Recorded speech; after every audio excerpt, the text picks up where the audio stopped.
Assalamualaikum dan selamat sejahtera. Jadi pelajar 1 Jade dan juga 1 Mutiara. Hari ni kan ramai antara kamu yang ambil vaksin. Jadi cikgu rasa tak sesuai kalau cikgu nak buat kelas. So cikgu akan just bagi video ni untuk selesaikan masalah.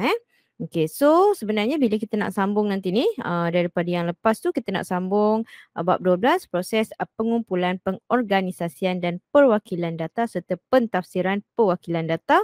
Kita nak masuk 12.1.5 iaitu mentafsir pelbagai perwakilan data termasuk membuat inference dan juga ramalan.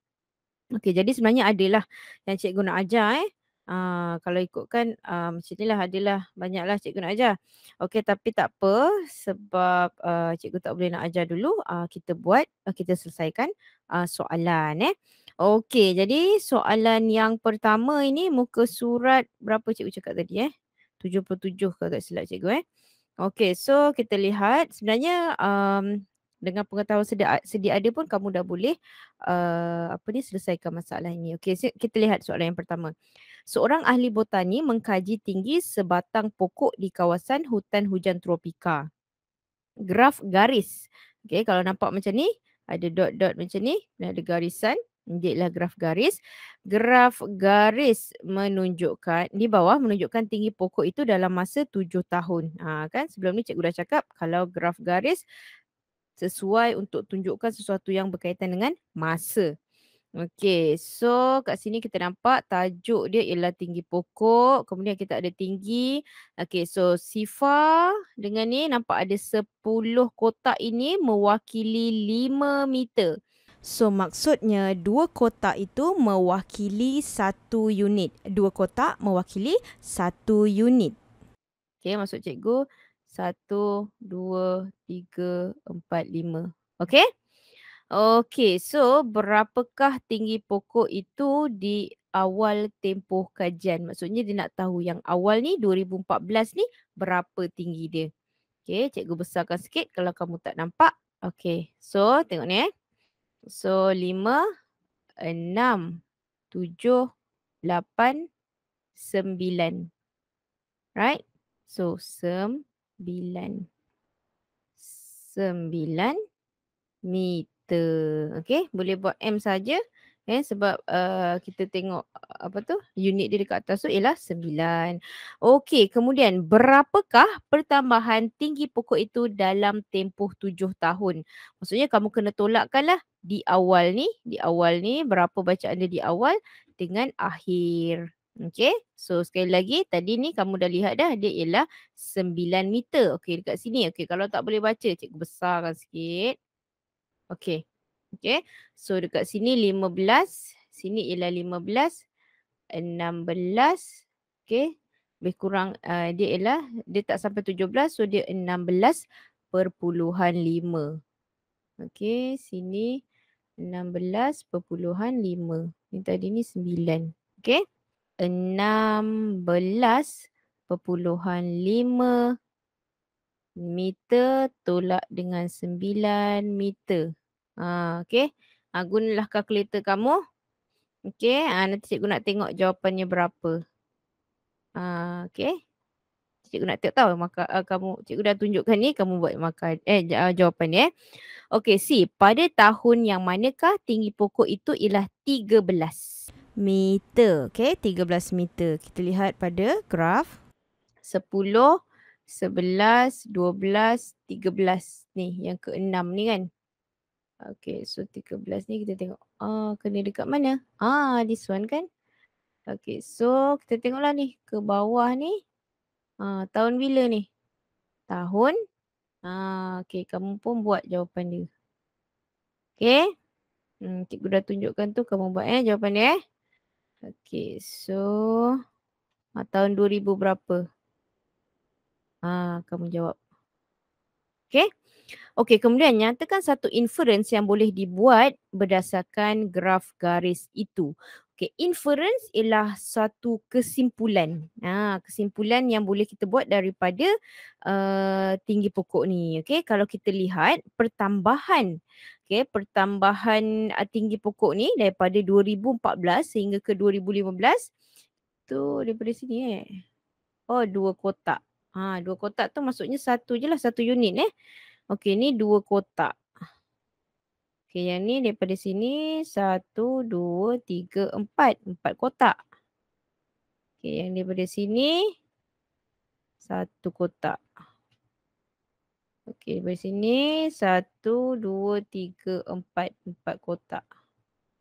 Dari sini pula 1, 2, 3. 3 kotak.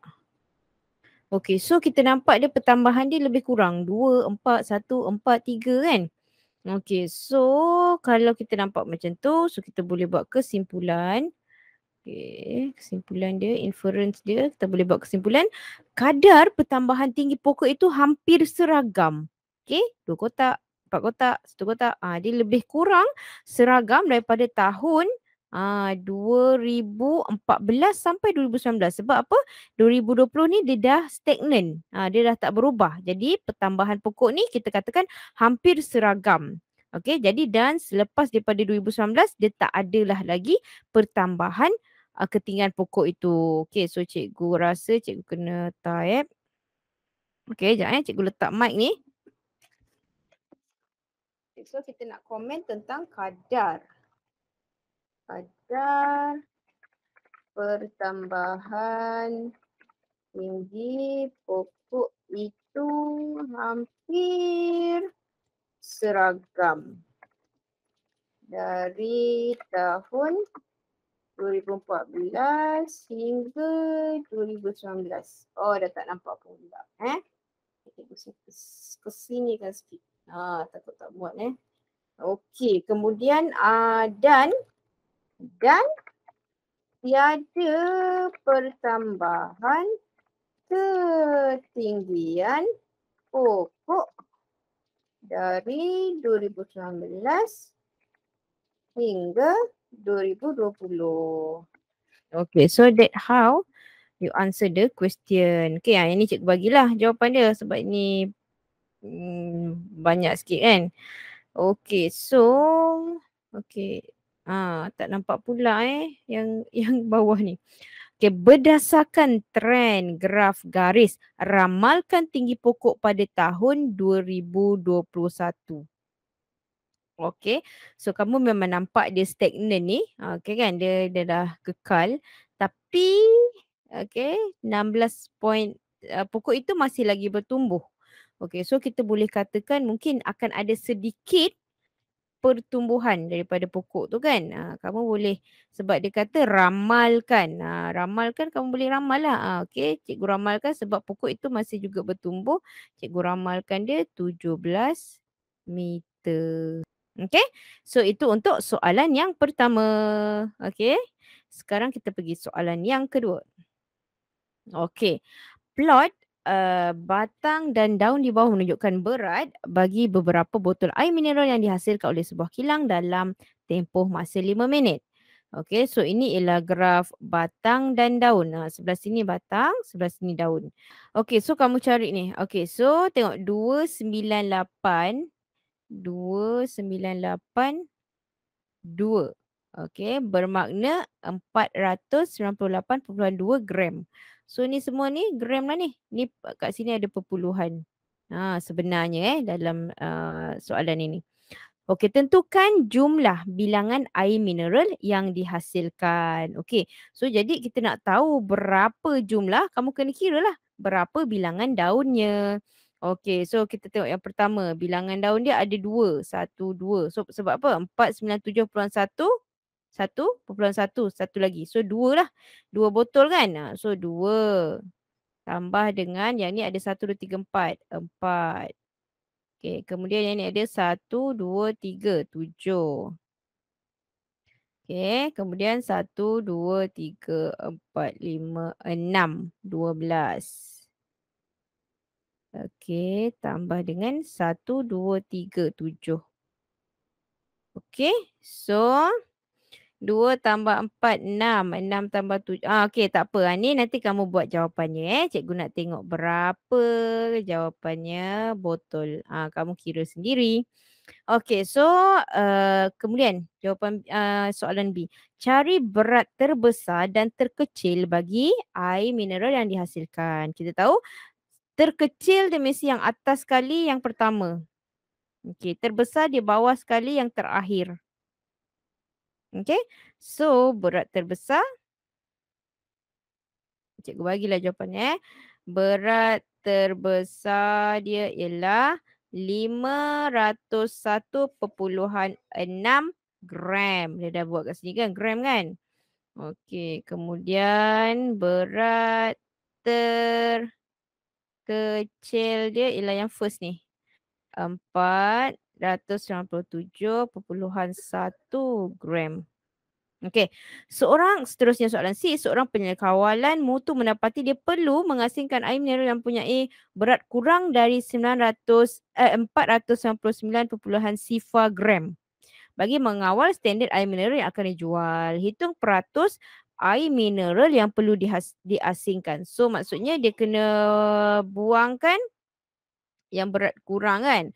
Kurang daripada 499. So yang bahagian atas ni. Okey, yang bahagian atas ni. So kiralah 1, 2, 3, 4, 5, 6. Nah, okey. So kira dulu. Okey, so bawah ni buat dulu bilangan. Jap.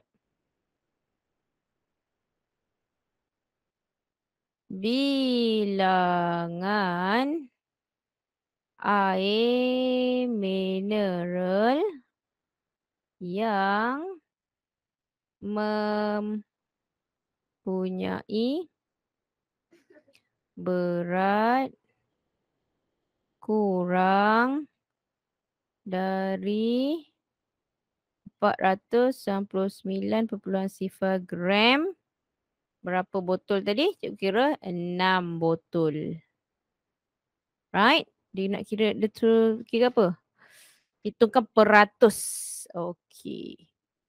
So, peratus air mineral yang diasingkan.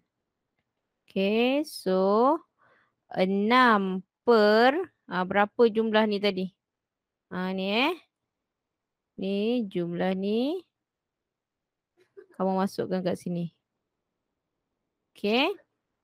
Kemudian darab dengan 100%. Okay, nanti kamu dah kira, kamu bagi tahu cikgu berapa peratus. Okay. Soalan last.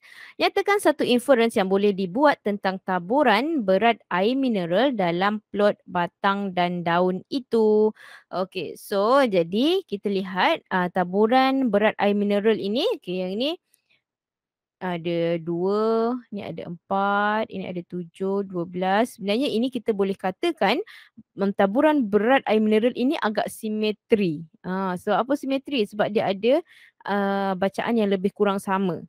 Okey, dengan keadaan berat bagi kebanyakan air mineral. Okey, kebanyakan air mineral yang ini kan yang lebih banyak tu antara 500 gram sehingga 509. Ni yang paling banyak kan? So ini kita katakan dia berat kebanyakan air mineral tersebut. Okey, so cikgu akan typekan. Okey, cikgu letak mic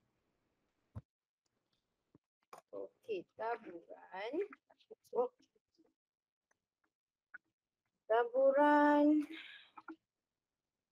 berat air mineral agak simetri dengan keadaan berat kebanyakan air